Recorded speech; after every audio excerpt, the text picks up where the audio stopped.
Esto es lo que vemos que tiene quiebras médicas y a lo que los americanos le tienen mucho miedo. No deja que nadie se muera por no tener plata o seguro.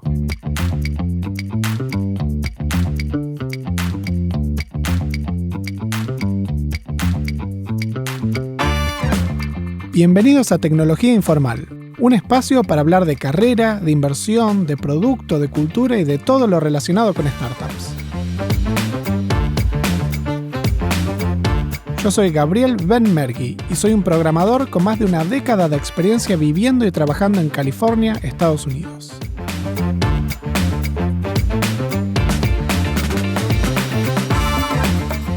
El sistema de salud de Estados Unidos es difícil de comprender y noticias amarillistas confunden y crean mitos alrededor de la salud. En el episodio de hoy vamos a hablar de cómo se usa el sistema de salud de Estados Unidos y cómo se compara con el sistema argentino.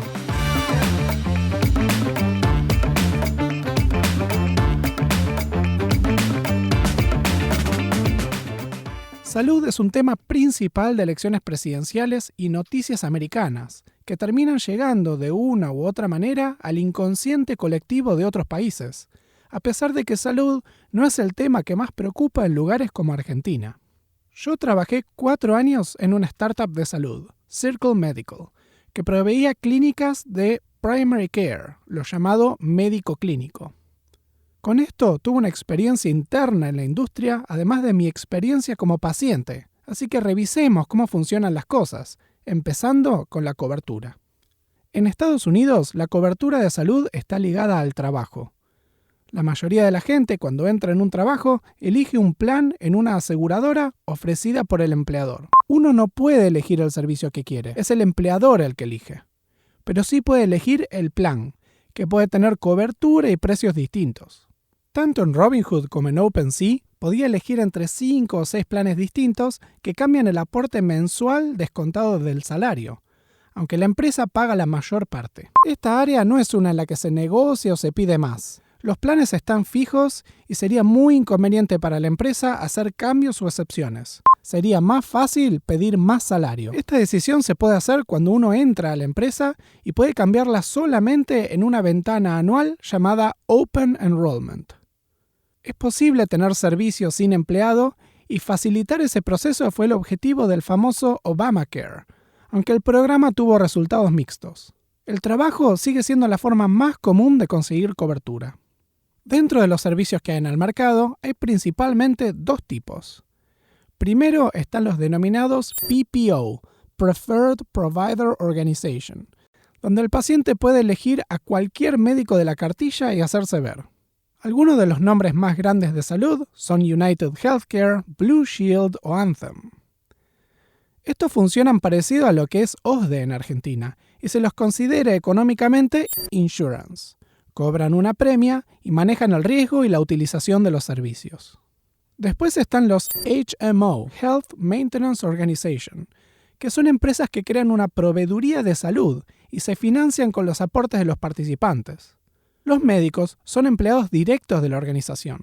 El ejemplo más emblemático en Estados Unidos es Kaiser Permanente. Los HMO son muy odiados por los americanos porque crean procesos administrativos y limitan el acceso a los médicos mucho más que las PPO, pero logran controlar los costos muy eficientemente y logran muchos adeptos al ser significativamente más baratos. El equivalente en Argentina sería como Swiss Medical, donde uno paga una mensualidad principalmente para usar los hospitales y las clínicas centralizadas de Swiss Medical. Cuando uno elige planes, está eligiendo cuánto paga por adelantado y a cambio cuánto reduce sus copagos. Si uno espera consumir muchos servicios de salud, te conviene un plan caro, y si no, te conviene un plan barato. Los copagos pueden ser fijos, X dólares por visitas, o porcentuales, 20% del costo de la visita. Existen además los planes HSA, Health Saving Accounts. En un intento de reducir el uso de los seguros para el uso corriente de salud e introducir una sensibilidad al precio en los pacientes, se crearon las cuentas de ahorro de salud y funcionan así. En lugar de que uno ponga plata en un plan de salud y especule con los copagos, recibe la plata en una cuenta bancaria y una tarjeta de débito. La plata puede ser solo utilizada en servicios de salud, pero como toda la plata no gastada se la queda al paciente, El paciente está incentivado en buscar precios y consumir responsablemente. Las HSA se han vuelto populares y yo mismo las uso. Tengo miles de dólares ahorrados en una tarjeta de débito especial para gastos de salud. Además del concepto de copago, está el concepto de deductibles o franquicias. Hay planes en los que la primera X cantidad de dólares anuales salen directamente de tu bolsillo, y el plan empieza a cubrirte después de pasar ese límite. Por ejemplo, si tu deductible es de $2,000, el seguro no te cubre nada hasta que vos gastes $2,000 en salud. Finalmente, existe el concepto Max Out of Pocket, que es cuando uno ya gastó hasta cierto nivel, el seguro cubre todo el resto de los gastos sin ningún límite ni copago. El sistema de copagos y deductibles restringe más el uso de salud que en Argentina, pero es la manera económicamente efectiva de controlar la utilización y el gasto.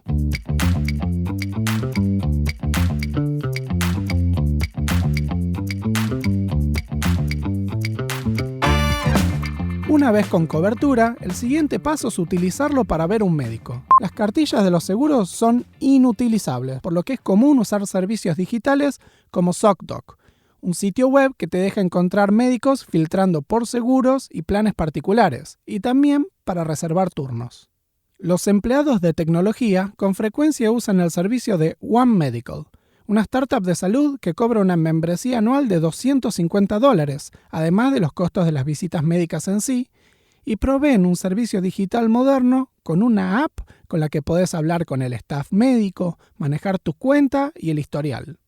Circle Medical, donde yo trabajé, es un competidor directo de One Medical, con un posicionamiento de mercado un poco distinto. También se pueden encontrar médicos a través de los hospitales, pero la capacidad de sacar turnos ahí es muy reducida. Los hospitales no hacen plata con médicos clínicos y están saturados de demanda. Tienen largos procesos administrativos, arman todo con sobreturnos y es común tener esperas y retrasos de horas en las visitas. Esto fue mejorando con la adopción de software para buquear turnos, pero los hospitales tienen software arcaico y se manejan mucho con el teléfono. Dependiendo del plan de cobertura, ir con un especialista puede hacerse directamente o va a requerir hablar con un médico clínico para conseguir un referral. En general, es una buena idea ir con un clínico antes porque son mucho más baratos y además abogan por tu salud de una manera holística, de una manera que los especialistas no pueden. Una visita a un médico clínico está entre $100 y $200 y tu copago puede ir desde 0 a 100% de la visita. El número final va a venir semanas o meses luego de la visita en una experiencia insoportable de recibir facturas médicas por correo por visitas de las que te olvidaste hace meses.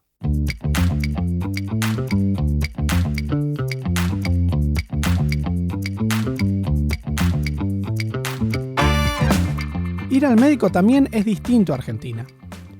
En Argentina, muchas prácticas médicas privadas frecuentemente se manejan a papel, mientras que en Estados Unidos es prácticamente obligatorio que los sistemas sean digitales.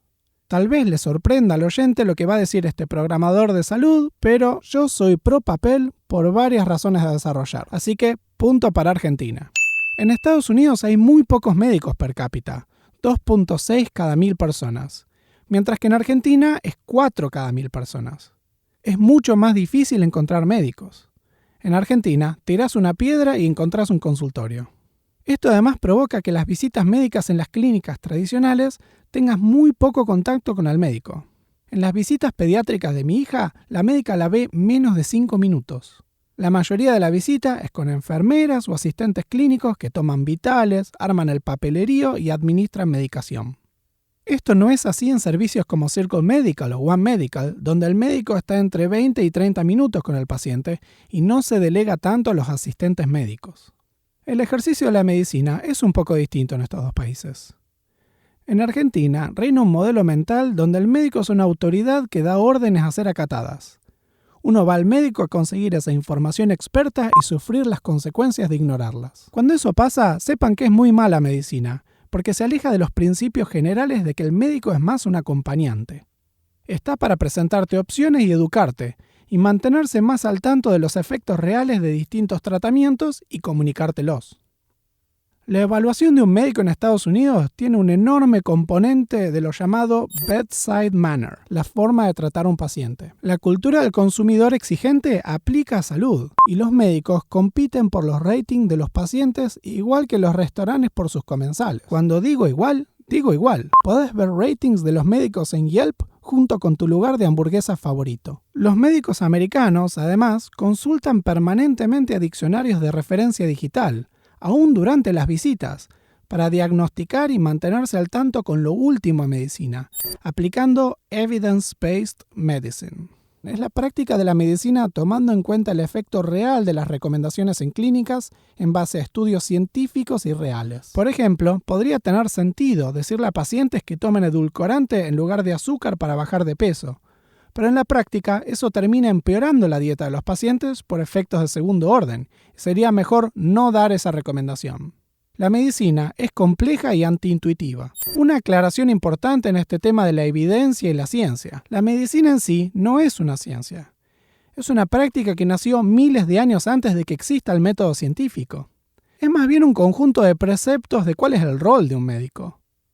Además, el diagnóstico médico no tiene rigor científico. El proceso en el que uno diagnostica una enfermedad viendo un conjunto de síntomas es estrictamente un razonamiento inválido. Se pueden partir de premisas verdaderas y llegar a una conclusión falsa.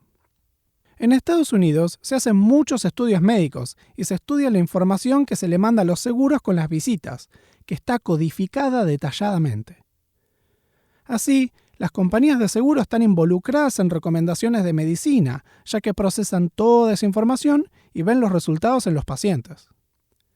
Además, revisan y auditan las decisiones médicas en sí constantemente para prevenir fraude o sobreutilización de recursos médicos. En Argentina, la evaluación de calidad de resultados de salud es mucho peor. Las instituciones públicas y las privadas que están a papel o con sistemas cerrados no tienen siquiera la misma capacidad de realizar auditorías y controles a escala.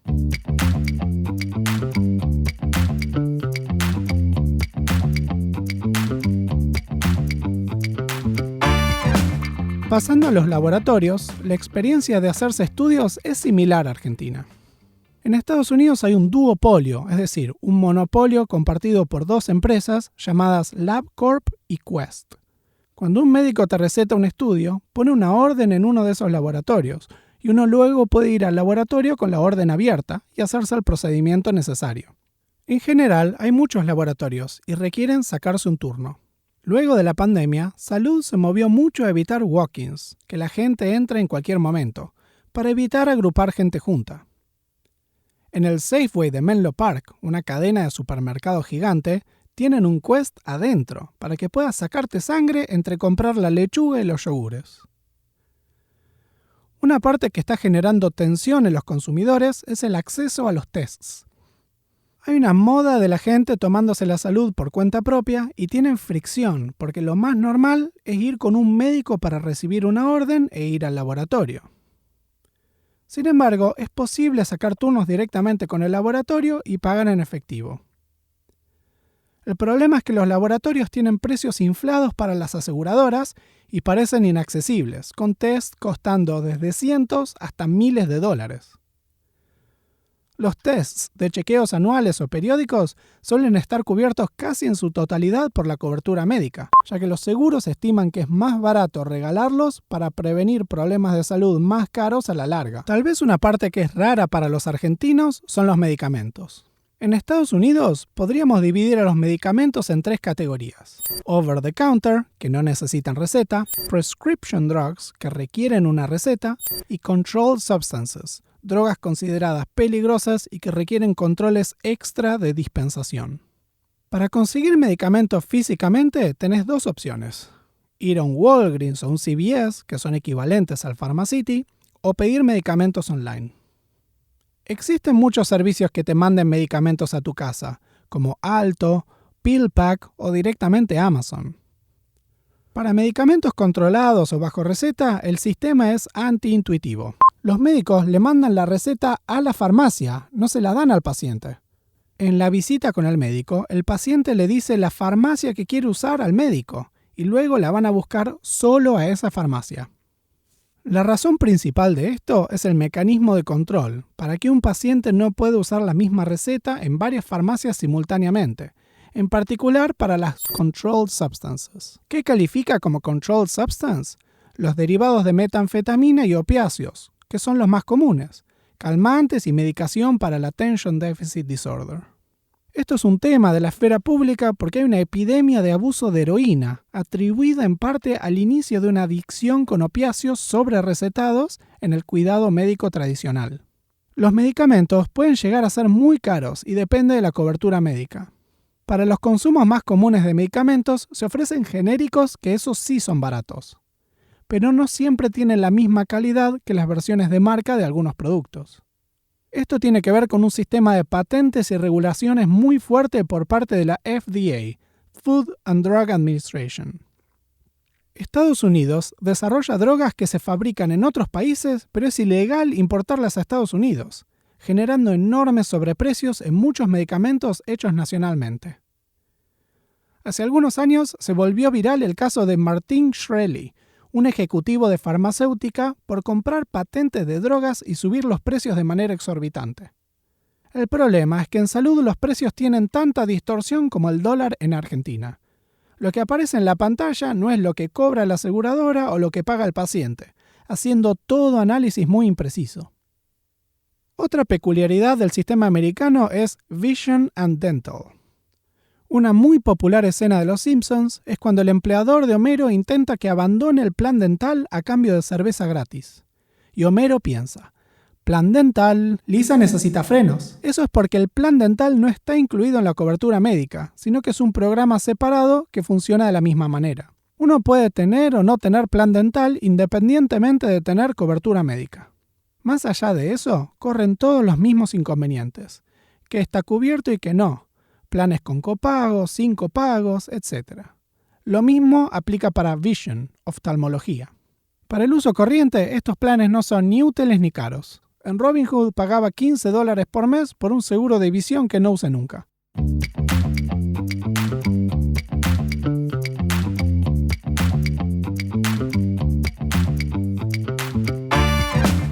Hasta ahora vimos todo lo que es medicina clínica, pero no hablamos del tema más duro, los hospitales. Primero hay que separar lo urgente de lo emergente. Lo urgente puede ser algo que requiere atención inmediata, pero que no hay peligro de vida. Por ejemplo, necesitar una radiografía para un golpe fuerte en un brazo. Para este tipo de problemas existen los Urgent Care. Son un servicio de salud entre la clínica privada y los hospitales. Cuestan más que los clínicos y las visitas pueden costar $400 o $500 sin seguro, a miles de dólares si hay diagnósticos de rayos X, laboratorios y más. Acá hay disponibilidad inmediata casi siempre y en varias especialidades, que puede incluir traumatismo, laboratorios y algunos procedimientos médicos. El gran problema es cuando uno tiene una emergencia y es llevado al hospital. Esto es lo que vemos que tiene quiebras médicas y a lo que los americanos le tienen mucho miedo. Lo que pasa en los hospitales es que el verdadero cliente es la aseguradora. Y como estrategia de negociación agregan todo lo que pueden a precios desorbitantes, sabiendo que en la mesa de negociación con la aseguradora, esta va a negociar 80% para abajo. Con un seguro que tenga copagos fijos, la aseguradora pelea a uñas y dientes para bajar la cuenta y queda en un número razonable. Con copagos porcentuales es probable que una visita al hospital cueste hasta miles de dólares, pero no como para causar quiebras financieras. El problema viene cuando uno está en el hospital y tu seguro no lo cubre. Ahí, el hospital le pasa la factura inflada al paciente, que termina vulnerable por no entender el sistema o no saber cómo negociar. Ojo, el hospital siempre te va a atender y te va a dar el mejor servicio que te sabe dar. No deja que nadie se muera por no tener plata o seguro, pero los números los hacen igual. Y si uno no paga esas facturas médicas, típicamente terminan en agencias de recolección de deuda, un negocio nefasto si lo hay, donde te hostigan por teléfono hasta que pagues, y uno entra en registros públicos de deudor que eliminan tu capacidad de pedir créditos de ningún tipo. Los hospitales entienden bien esta situación y le dan esos descuentos a pacientes individuales. Cuando los hospitales no dan rebajas con estos precios, o los pacientes no saben pedirlos, es cuando se hacen los defaults de cuentas médicas. Tomar en cuenta que los hospitales en Estados Unidos son casi todos non-profit y corren prácticamente a pérdida. Es un problema auténtico del sistema entero de salud, no de la iniciativa de un actor solo. La forma más sencilla de prevenir este problema financiero es tener una buena cobertura, que de por sí viene en cualquier trabajo de startup de tecnología, aún en las más chiquitas.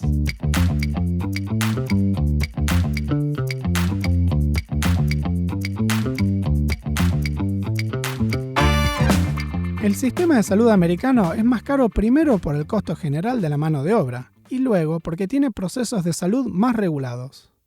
La calidad suele ser mejor en todas las puntas que la disponible en Argentina. El sistema americano evoca muchas ideas de un sistema cruel y salvaje en los medios que no retratan una realidad más compleja y llena de detalles, pero con un seguro vas a estar bien. Si les gustó el podcast de hoy, se vienen muchos más. Suscríbete al podcast en Spotify o seguime en Twitter en ConanBat, con doble T, para estar al tanto de todo el contenido.